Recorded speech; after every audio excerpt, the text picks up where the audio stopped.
주부에는 약간 크리트 되어 있죠. 26절부터 되어 있는데 잘못된 사랑하는 여러분, 오늘 함께 읽은 로마서 8장에는 두 개의 아주 개념이 다른 대도적인 개념이 나오는 것을 보게 됩니다. 두 개의 단어, 하나는 탄식, 하나는 영광입니다. 그러나 자세히 보면 세 개의 탄식, 하나의 영광이 오늘 본문에 증언되고 있습니다. 사도 바울은 먼저 세 가지 유형의 탄식, 이 세상에서 진행되고 있다라고 증언하고 있어요. 첫 번째는 피조물의 탄식을 말하고 있어요. 두 번째는 성도들의 탄식, 세 번째는 성령의 탄식입니다. 여러분, 피조물의 탄식, 다시 말씀드리면 자연의 탄식 소리가 들려오고 있습니다. 그렇지 않아요, 여러분? 22절의 말씀을 보세요. 피조물이 다 이제까지 함께 탄식하며 함께 고통을 겪고 있는 것을 우리가 아느니라. 우리는 아름다운 자연을 보면 하나님을 찬양합니다. 그러나 이 아름다운 자연 속에서 들려오는 고통의 탄식 소리를 여러분 혹시 들어보신 일이 계십니까? 지금도 여러분, 그것을 가장 잘 표현하신 분이 일본의 성자인 우찌무라 간주라는 분이 원래 농학자였는데 그는 로마서 8장을 통해서 자연에 들려오는 탄식 소리를 가장 첨예하게 신랄하게 증언하는 글을 남겼습니다. 여러분 한번 들어보시기 바랍니다. 사람들은 자연의 미를 말한다. 그러나 그 미는 표면에 불과할 뿐이다. 그 이면에 들어가면 자연은 미가 아니라 추위다. 평화가 아니라 전쟁이다. 조화가 아니라 혼란이다. 뱀은 개구리를 잡아 삼키려 하고 개구리는 벌레를 잡아 먹으려 하며 벌레는 서로를 죽이려 한다. 뱀을 노리는 새를 바라보라. 그 새를 노리는 또 다른 새가 있다. 꾀꼬리 소리 참 아름답지만 뱀은 그 둥지에 침입하여 그 알을 삼키려 하고 매는 그 새끼와 어미새를 엿보며 둥지에 파탄을 일으킨다. 연못에 몇 마리의 칠성장어가 있으면 다른 어류들은 복부에 구멍이 뚫리며 피를 흘리고 쓰러져 그 자취를 감춰버리고 만다. 정어리, 날치, 꽁치, 고등어, 돌고래, 고래의 먹이로 없어지고 있는 참담한 현상. 고래나 돌고래에게는 또한 이를 공격하는 범고래가 있다. 그들은 이것을 두려워함으로 피 흘리며 계속 도피를 한다. 고양이가 쥐를 가지고 조롱하는 모습을 보라. 쪽제비가 닭을 습격하는 모습, 무정하게 끝이 없는 이 자연의 처참한 찢어짐을 보라. 꽃이 피는 벚꽃은 아름답지만 그 새 잎 갉아먹는 벌레는 얼마나 소름 끼치고 술 먹는 청 귀뚜라미며 별을 메말라 죽게 하는 미군의 신음소리가 얼마나 철저한가. 길을 땅에 대고 들려오는 자연의 소리를 한번 들어보라. 그들은 이렇게 외치고 있다. 나는 아프다. 나는 아프다. 인자여 빨리 와서 나를 구원하소서. 여러분 얼마나 신랄한 표현입니까?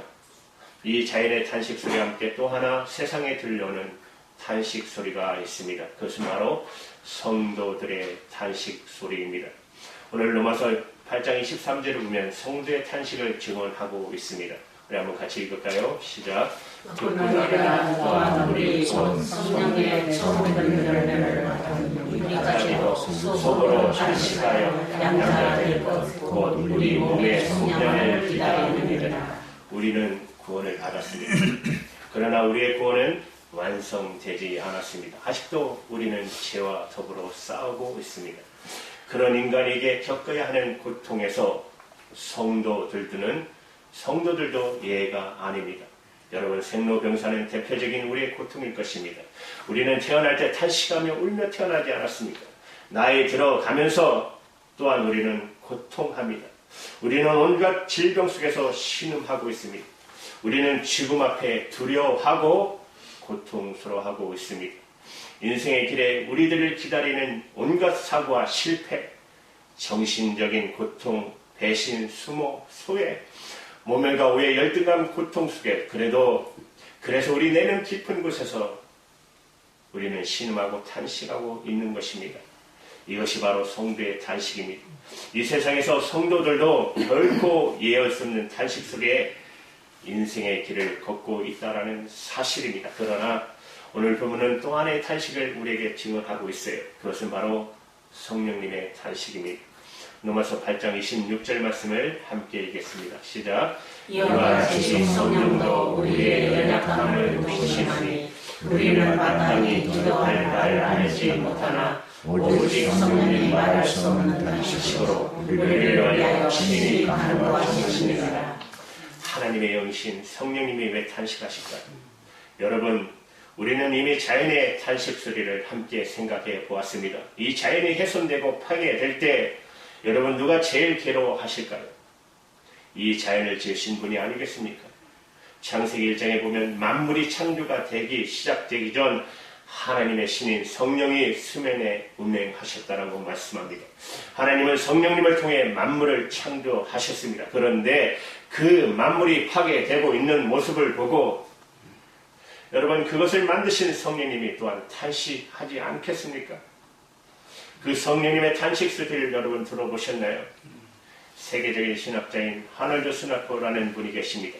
그는 21세기의 그리스도인들이 증명한 최대의 과제가 하나 있는데 그것은 여전히 세월이 흘러도 우리에게 주어진 가장 중요한 숙제는 영혼의 구원일 것이라고 말합니다. 그러나 21세기 이후에 영혼의 구원 다음으로 주어진 그리스도인들의 중요한 숙제가 있다면 그는 바로 생태계의 구원이라고 그는 말하고 있어요. 자연의 구원을 말하는 것입니다. 왜냐고요? 하나님이 지으신 자연이 생태계가 여러분 무너지고 있기 때문에 그렇지 않습니까? 금년 한 해 이런 자연의 재해, 탄식 소리와 고통의 소리를 지금도 우리는 세계 곳곳에서 듣지 않습니까? 저 미국의 동부에서, 캐나다에서, 산불로, 아시아에서, 아프리카, 마지막 불야는 저 아마존에서, 남극과 북극에서 여러분 기온 상승으로 지금 남극과 북극은 빙하가 녹고 있지 않습니까? 우리의 고국인 한국은 태풍이 왜 이렇게 많이 옵니까? 1년에 한두 번 오던 것이 한 5차례 오는 것 같아요. 요새. 그로 인하여 논문과 밭이 3톤이 휩쓸려가고 여러분 얼마나 많은 닭들이 또 죽어갑니까? 얼마나 많은 돼지들이 또 생매장 당하는 것을 보게 됩니까? 이 자연의 탄식이 할 때 그러나 여러분이 자연의 탄식과 더불어 또 하나의 탄식 그것은 바로 성령님의 탄식이라는 것입니다. 그러나 성령님은 또 다른 이유로 탄식하고 계십니다. 그분은 자연을 보시며 탄식하실 뿐 아니라 이 땅에 살고 있는 성도들을 보며 탄식하신다는 것입니다. 여러분 자녀들이 아파하면 누가 제일 아파할까요? 자녀 이상으로 아파하는 존재 그것은 바로 자녀를 자녀로 낳았던 부모가 아니겠습니까? 사랑하는 여러분 그렇습니다. 자녀의 고통 바로 부모의 고통입니다. 금년 한 해 한 해길을 걸어오면서 여러분은 어떤 아픔을 겪으셨습니까? 어떤 실패를 맛보셨나요? 어떤 오해를 받으셨나요? 어떤 슬픔을 겪으셨나요? 부모님을 떠나는 아픔을 겪으셨나요? 사랑하는 이를 떠나보내는 아픔을 겪으셨나요? 그러나 사랑하는 여러분, 여러분이 아파할 때마다, 여러분이 슬퍼할 때마다 성령님께서 함께 울고 함께 슬퍼하신다는 사실을 아십니까? 성령님이 우리를 위하여 우리와 함께 탄식하셨다고 증언하고 계십니다. 그러나 오늘 본문은 말씀은 성령의 탄식만 하셨다라고 말하지 않고 있다라는 사실입니다. 성령의 탄식으로 끝났다면 그렇게 무력한 성령이라면 우리에게는 아무런 미래의 희망이 없을 것입니다. 그런데 오늘 성경 말씀 본문은 성령이 탄식하시며 기도하신다고 말씀하고 계십니다. 아니 기도 이상 간구하신다고 말씀합니다. 그는 우리를 위해서 우리의 고통을 지켜보시며 기도하신다고 말씀하십니다. 무엇을 위해서 기도하실까요? 여러분 본문 26절의 말씀 함께 읽겠습니다. 시작. 이와 같이 성령도 우리의 연약함을 도우시나니 우리는 마땅히 기도할 바를 알지 못하나 오직 성령이 말할 수 없는 탄식으로 우리를 위하여 친히 간구하시느니라. 우리가 고통 속에서 뭘 위해 기도하기조차 모를 때, 힘들 때, 그 고통 속에 있을 때 성령님께서 우리를 위하여 기도하신다는 것이에요. 우리의 연약함을 돕기 위해서 기도하시는 것입니다. 뭘 위해 기도하실까요? 이어지는 말씀 27절의 말씀을 보십시오. 같이 읽을까요? 이 말씀도 시작. 마음을 살피시는 이가 성령의 생각을 하시나니 이는 성령이 하나님의 뜻대로 성도를 위하여 간구하시는 일이라. 하나님의 뜻대로 하나님의 그 뜻이 이루어지기 위해서 기도하신다는 것입니다. 단순히 우리의 고통에서 우리가 면제되도록만 기도하시는 것이 아니라 성령님은 우리의 존재의 궁극적인 미래를 바라보면서 우리의 최선의 이익을 위해서 우리의 인생 중에 하나님의 뜻이 이루어지도록 기도하신다는 사실이 여러분 이어지는 말씀 우리에게 친숙한 말씀 아닙니까? 28절 말씀 같이 읽을까요? 시작. 우리가 알거니와 하나님을 사랑하는 자 곧 그의 뜻대로 부르심을 믿는 자들에게는 모든 것이 합력하여 선을 이루느니라. 우리가 지난 인생 가운데 경험한 모든 것 속에 우리의 모든 실패, 우리의 눈물, 우리의 모든 아픔, 우리의 모든 고통 속에서 선을 이루어지도록 성령님께서 기도하신다는 것입니다. 이 모든 것이 협력하여 하나님의 선을 이뤄내도록 이 선의 정체는 무엇입니까? 그 다음 절이 그것을 증거하고 있습니다. 같이 읽을게요. 시작. 하나님이 위대하신 자들 또한 그 아들의 영광을 본받게 하기 위하여 미리 정하셨으니 이는 그로 많은 형제 중에 아들이 되게 하려 하십니다. 한마디로 말하면 하나님의 아들 예수 그리스도의 형상을 우리로 본받고자 하게 위해 예수님의 닮은 인격으로 그 거룩한 인격을 이루고자 성령님께서는 우리의 고통 속에서 우리와 함께 아파하시며 우리를 위해 기도하고 계시다는 사실입니다. 사랑하는 여러분, 우리 인생이 끝났을 때 우리가 얼마나 돈을 벌었느냐 그거 하나도 중요한 문제 아닙니다. 우리 인생이 끝났을 때 우리가 얼마나 위대한 성공을 거뒀느냐 그것도 하나도 중요한 거 아닙니다. 우리 인생이 끝났을 때 하나님은 딱 한 가지만 보십니다.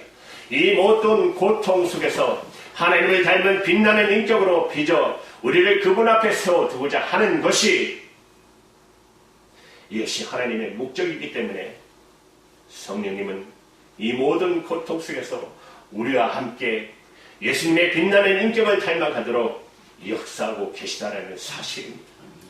그 소원을 이루기에 우리의 고통 속에서 주께서 함께 아파하시며 우리의 인생에 역사하고 계시다는 사실입니다. 이와 같은 성령의 역사는 궁극적으로 우리에게 어떤 결과를 가져올까요? 로마서 8장 30절입니다. 같이 읽겠습니다. 시작. 또 미리 정하신 그들을 또한 부르시고 부르신 그들을 또한 의롭다 하시고 의롭다 하신 그들을 또한 영원하게 하셨느니라. 여기 기독교 구원론에 네 가지 빛나는 교리가 등장하고 있는 것을 보게 됩니다. 첫 번째 예정론입니다. 두 번째는 소명입니다. 세 번째는 칭의의 교리입니다. 네 번째는 영화의 교리입니다. 사랑하는 여러분, 구원은 저와 여러분이 어느 날 우리의 결단 때문에 이루어지는 사건 아닙니다. 그보다 앞서 하나님이 우리를 위한 놀라운 계획을 갖고 계셨습니다. 우리를 하나님의 자녀 삼고자 그래서 하나님이 우리를 선택하고 정하신 것입니다. 바로 이것이 예정론입니다. 때가 찬 시간 그는 하나님은 우리를 부르셨습니다. 우리에게 소명을 주셨습니다. 우리가 십자가 앞에 그 부름을 받고 나와 예수 그리스도를 구주와 주님으로 믿는 순간 주님은 우리를 의롭다고 칭해 주셨습니다. 바로 여러분에게 칭의의 교리입니다. 이렇게 의롭다움을 받은 우리들을 어느 날 하나님은 궁극적으로 하나님 앞에 서는 날 우리를 영화롭게 하고자 하시는 것입니다. 여러분 이 네 가지 교리 중 우리에게 자주 듣는 하나의 교리가 빠져있지 않습니까? 칭의와 영화 속에 뭐가 들어가야 할까요? 만두 하나 더 드릴게요. 성화입니다. 성화. 그런데 사도와는 그 단어를 빠뜨렸습니다. 왜 그랬을까요? 성화의 완성, 그것이 중요한 것은 성화의 완성이 바로 영화인 것입니다. 믿음으로 의롭다함을 받은 우리를 빛나는 주님의 닮은 영원한 존재로 만드는 것, 바로 그 영광을 위해서 성령님은 지금도 우리 안에서 일하고 계시다는 것입니다. 금년 안에 여러분 변함없이 성령님은 우리 가운데서 일하셨습니다. 그렇습니다. 예수님을 아름답게 닮은 인격으로 마지막 그분 앞에 세워져 하나님 앞에 서 있는 그 모습을 보시기 위해서 성령님께서 우리 안에서 일하고 계시는 것입니다. 여러분, 성령의 열매가 뭘까요? 사랑과 희락과 화평과 오래 참음과 사랑과 희락과 자비와 양손과 충성과 온유와 절제, 열매, 이 열매는 모두 한 인격을 지향하고 있다는 사실입니다. 그 인격 누구입니까? 바로 우리 주 예수 그리스도이십니다. 예수님 같은 사랑을 갖도록 내 안에 사랑의 열매를 맺고자 미워할 수밖에 없는 사건 속에서도 사랑의 소중함을 일깨워주시는 바로 그분, 슬픔 속에 희락을 만들어내시고 갈등 속에서 화평을 소중함을 보여주시는 그분, 인내에 말할 수 없는 상황 속에서 오래 참음의 인격을 연단해 주시는 바로 그분, 잔인함 속에서 진정한 착함이 무엇인가를 가르치시고 자비를 가르치시고 배반 속에 충성을 가르치시고 통제 못할 상황에서 온유함의 소중함을 우리에게 일깨워 주시고 방황과 방탕 속에서 절제의 소중함을 우리로 일깨워 주시게 하시는 바로 그분, 이 모든 인생의 상황 속에서 성령님은 일하고 계시는 것입니다. 우리가 힘들어할 때, 우리가 울 때 성령님은 함께 고통하시며 함께 탄식하시며 우리 안에 그 사랑, 그 희락, 그 화평, 그 오래 참음, 자비와 양성과 충성과 온유와 절제, 이 모든 것을 완벽하게 소화하신 바로 그 주님을 닮아가는 그분 모습을 우리에게 허락하시기 위해서 그분 앞에 한 걸음 가까이 다가보자 일하시는 성령님, 어느 날 그분 앞에 영광스러운 존재로 세워지게 하여 그분은 지금도 일하고 계십니다.